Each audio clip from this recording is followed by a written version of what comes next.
Margarita Serna, como todos sabéis, es catedrática de Historia del Derecho en la Universidad de Cantabria y también forma parte de nuestro proyecto de investigación, especialista en mundo portuario y mundo marítimo, y hoy nos va a hablar del fin de la función política de las cofradías de pescadores en el tránsito del antiguo régimen al Estado liberal. Buenos días a todos, y muchas gracias a Marina, Susana, a todo el área de historia moderna con los que vengo colaborando ya desde hace un montón de años. Mejor no contamos, pero bueno, yo creo que, por mi parte, con mucha satisfacción. Bueno, como consta en el título, me voy a ocupar principalmente de cómo a finales del antiguo régimen la tradicional función política que habían cumplido las cofradías de pescadores desde la Baja Edad Media entra en crisis y desaparece esa acción política.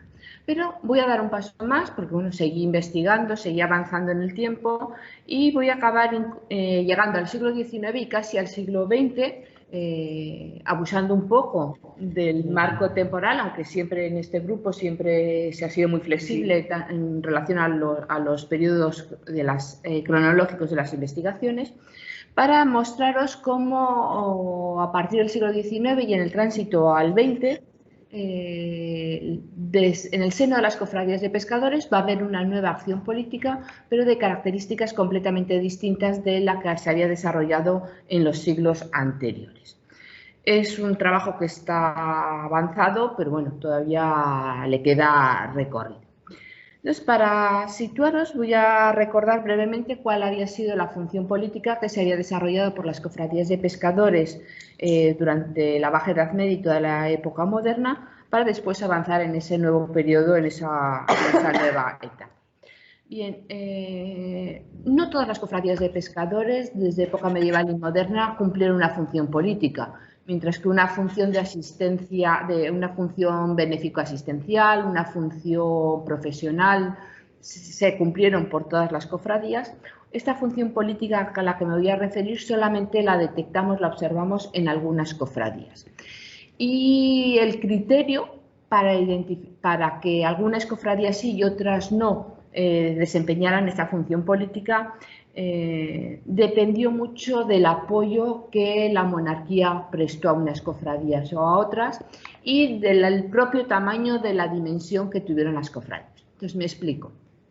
Esta función política no existió en las cofradías vizcaínas ni guipuzcoanas, pese a que fueron cofradías muy importantes con un gran peso. Y en cambio sí que lo observamos en las 4 cofradías más importantes de origen medieval del corregimiento de las 4 villas de la costa. Para los que en este momento no tenéis por qué conocer qué era el corregimiento de las 4 villas de la costa, fue una demarcación territorial que comprendía aproximadamente, y sin entrar en demasiadas detalles, la jurisdicción de las 4 villas principales de lo que hoy es la Comunidad Autónoma de Cantabria, las 4 villas marítimas. O sea, San Vicente de la Barquera, Santander, Laredo y Castro. Entonces, en estas villas hubo 8 cofradías, 4 principales y 4 secundarias. Hay siempre 2 cofradías en cada una de estas villas.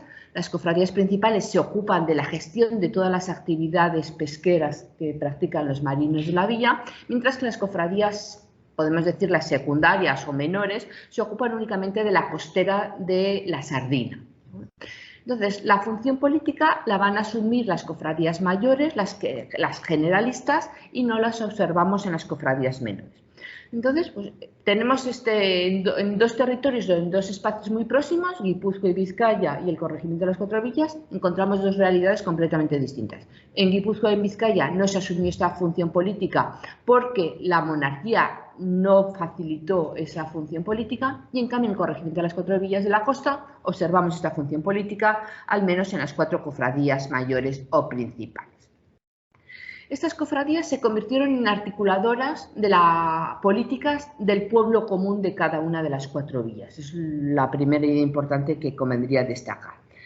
Y esto fue posible porque estas 4 cofradías aglutinaron durante mucho tiempo a la mayor parte del pueblo común de cada una de las poblaciones. La mayor parte del pueblo común de San Vicente de la Barquera formaba parte de la cofradía del señor San Vicente de la Barquera, o la mayor parte del pueblo común de la cofradía de San Martín de Alaredo formaba parte de la cofradía. Entonces, esto facilitó que estas cofradías se convirtieran, pues eso, en articuladoras de la actividad de la vida política en estas villas del pueblo común. La acción política que van a desarrollar estas cofradías se va a dirigir fundamentalmente en dos contextos: ante la monarquía y, sobre todo y de manera muy especial, ante los regimientos, los cabildos, los gobiernos municipales de cada una de las villas. Y lucharon para ella. ¿De qué manera lucharon las cofradías para llegar a convertirse en articuladoras, en desarrollar una acción política dentro de cada una de las villas? Pues pidiendo a la monarquía que se les concedieran privilegios para poder formar parte del gobierno, de los gobiernos municipales, de los gobiernos locales.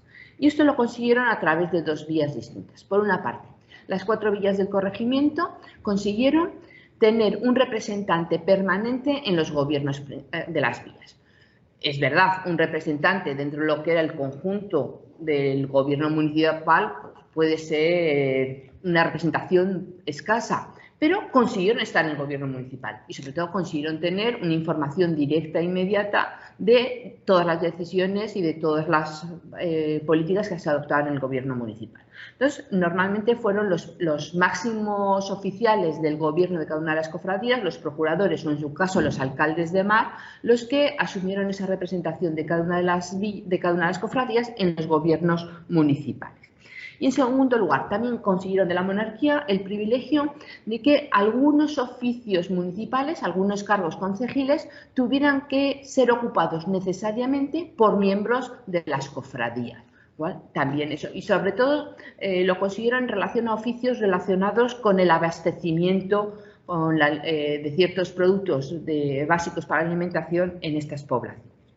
Entonces, con estas peticiones y con los logros de los privilegios por parte de la monarquía, estas cofradías consiguieron, perseguían, no siempre lo consiguieron, perseguían más bien dos objetivos principales. Por un lado, limitar los abusos que cometían aquellos que monopolizaban los gobiernos locales, los gobiernos municipales, y, por otra parte, conseguir beneficios para los mariantes, para ese gran porcentaje del pueblo común que forma parte de las cofradías. Esta realidad que observamos en estas cofradías choca o representa una excepción a la teoría generalmente aceptada de que las cofradías gremiales en la Corona de Castilla no llegaron a tener una incidencia importante en la vida municipal. Al menos las 4 cofradías mayores del corregimiento de las 4 villas de la costa tuvieron una importancia grande en el gobierno municipal de estas 4 villas. Bien, en esta situación, estas cofradías van a desarrollar una acción política hacia el exterior de las cofradías, sobre todo dirigida hacia la vida municipal. Veremos que esto después cambiará. Bien. Esta realidad fue debilitándose a medida, se va delimitando a medida que avanzamos en época moderna y de manera muy clara en el siglo XVIII. La acción política que desarrollan estas cofradías en el siglo XVIII poco tiene que ver con la que habían desarrollado el XVII, el XVI y, sobre todo, en el XV. ¿Por qué? Pues porque empezaron a introducirse algunos cambios importantes. Por un lado, el pueblo común de cada de estas poblaciones empezaba a sufrir un proceso de diversificación. Es verdad que los mariantes siguieron siendo una parte importante de ese pueblo común, pero al diversificarse las actividades económicas, también se fue diversificando el pueblo común de cada una de las poblaciones. Y, por tanto, las cofradías ya no representaban con tanta claridad al grueso del pueblo común de cada uno de los lugares. Por otra parte, también las villas empiezan a adoptar algunas decisiones para expulsar a los representantes o a los miembros de las cofradías de los gobiernos locales, sin ningún amparo legal, por la vía de hecho, pero empiezan a producirse enfrentamientos entre las villas y las cofradías porque los gobiernos municipales cada vez con más frecuencia ponen obstáculos a que continúe esa práctica de la presencia de las cofradías de sus representantes en los gobiernos municipales. Y, en tercer lugar, también hay otra circunstancia que va a influir negativamente, es que a las cofradías empiezan a incorporarse individuos, sujetos que no tienen nada que ver con el mundo marítimo. Entonces ya no solo es que las cofradías ya no representan al grueso del pueblo común, sino que es que dentro de las cofradías empezamos a encontrar a sujetos e individuos que son ajenos por completo al mundo marítimo. Eso había estado prohibido durante siglos, pero en el siglo XVIII esta prohibición, también por la vía de hecho, se va relajando y empezamos a encontrar en algunas cofradías, algunos notarios, algunos abogados, algunos hacendados, gente ajena por completo al mundo marítimo. Lo habían sido sus antepasados casi siempre. Entonces, los hijos que ya no se dedican a actividades marítimas reivindican su derecho a formar parte de las cofradías porque sus padres, sus abuelos lo habían sido, pero ellos ya no lo son. En teoría no tendrían que haberse incorporado a las cofradías, pero vemos que van ingresando en ellas y eso provoca, claro, una ruptura también dentro de las propias organizaciones gremiales pesqueras. Esta crisis, como os digo, se va viendo que va apareciendo a lo largo del XVI, del XVII y se acentúa claramente en el XVIII, cambia de manera definitiva en el siglo XIX, a partir del siglo XIX, que es en lo que ahora más estoy trabajando. A partir del XIX vemos como la nueva acción política que van a desarrollar las cofradías ya se va a generalizar en todas las cofradías. O al menos hasta la fecha yo no he encontrado una cofradía que represente una excepción en este sentido. Esa nueva acción política ya no va a quedar reducida a unas pocas cofradías, sino que se va a generalizar.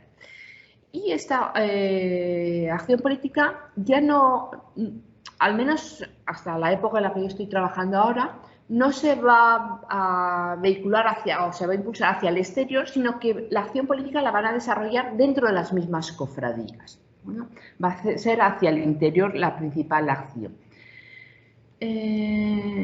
Por otro lado, esa acción política ya no se va a desarrollar institucionalmente por la cofradía, sino dentro de la cofradía por algunos sectores de la cofradía. También ese es un cambio importante. Y la lucha no se va a dirigir a evitar los abusos que cometían terceros ajenos a la cofradía y fundamentalmente los gobiernos municipales, como había ocurrido en los siglos anteriores, sino que el objetivo va a ser luchar contra los abusos que se están produciendo desde dentro de las mismas cofradías por algunos de los miembros de estas instituciones.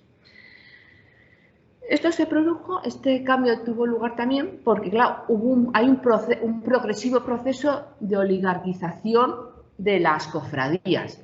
Es verdad que desde la Baja Edad Media había habido diferencias dentro de los miembros que componen las cofradías, pero poco a poco, a medida que avanzamos en la época moderna y claramente en el siglo XIX, se produce una intensificación de la oligarquización dentro de las mismas cofradías. Y ello se va a intensificar aún más, esta oligarquización, con la llegada del vapor a los barcos, con la incorporación del vapor a las embarcaciones y con la transformación de la pesca a un nuevo modelo ya de base capitalista.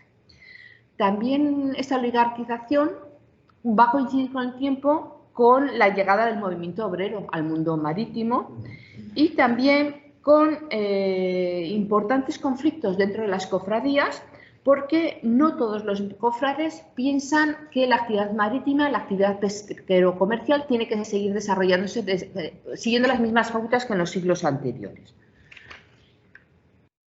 sino que empieza a haber discusiones acerca del tipo de barcos que se deben de utilizar o no para las actividades pesqueras, empieza a discutirse también sobre el tipo de artes pesqueras que se pueden utilizar en el desarrollo de la actividad y también discusiones muy serias acerca del modo en cómo debe de procederse a la venta del pescado. En esto influye mucho, por ejemplo, en el caso del corregimiento de las Cuatro Villas, la llegada a la creación o la implantación de una nueva industria conservera que va a mediatizar mucho el tipo de pesca que pueden realizar las cofradías. En realidad, esta nueva acción política, por tanto, que van a desarrollar las cofradías, va a estar muy vinculada a las nuevas relaciones que se establecen entre el capital y el trabajo. La conflictividad va a crecer mucho en las cofradías, va a ser mucho más intensa que en todas las etapas anteriores y va a enfrentar a los patrones y armadores por un lado, con los marineros o pescadores con otro, pero incluso con los boteros, con los simples propietarios de pequeños botes de pesca que desarrollan una actividad pesquera muy limitada. En los casos más extremos, esta conflictividad y los movimientos políticos que hay dentro de las cofradías van a conducir incluso a la segregación de algunas cofradías dentro de las principales. Y en este caso tenemos, en el caso de aquí del corregimiento de las 4 vías de la costa, tenemos el caso de Castrurdiales. Castrurdiales, desde la cofradía principal de Castrurdiales, la generalista, por ejemplo, en 1896 se divide en dos para dar lugar a la cofradía de San Andrés y a la cofradía de la Purísima Concepción. Pero es que apenas 4 años más tarde todavía se desgaja de esta otra cofradía más, la de San Pedro. Y eso provoca un deterioro cada vez mayor dentro de la cofradía. Y movimientos similares los observamos de desegregación en otras cofradías del Cantábrico. ¿Hacia dónde se va a orientar la nueva acción política desde dentro de las cofradías? Pues a evitar las diferencias sociales, a intentar evitar las diferencias sociales y económicas que se aprecian entre los miembros de cada una de las cofradías. También en modificar las condiciones laborales y salariales que afectan a algunos miembros de las cofradías a partir de la llegada del vapor. El vapor cambió por completo las relaciones entre los propietarios de los grandes vapores y los simples trabajadores. Siempre había habido diferencia entre el propietario de un barco y los simples asalariados de un barco, pero claro, la llegada del vapor trastocó todavía aún más ese modelo. Y después hay que tener la importancia que el sindicalismo va a empezar a tener dentro de las cofradías de pescadores. Quizás tuvo un mayor protagonismo la UGT, pero también otras instituciones sindicales. Y para terminar ya, en el marco de esta nueva acción política que se va a desarrollar en el marco de las cofradías a lo largo del 19, vamos a ver que si en la época moderna las cofradías habían realizado la acción política frente a los gobiernos municipales, en el siglo XIX las cofradías van a recurrir a los ayuntamientos para que les ayuden a solucionar la conflictividad que tienen ellas dentro de su seno, ¿no? Entonces, como os decía, se ha dado la vuelta por completo al panorama que había existido en los siglos anteriores. Espero que os haya interesado alguna cosa de las que os he contado. Y gracias por escuchar.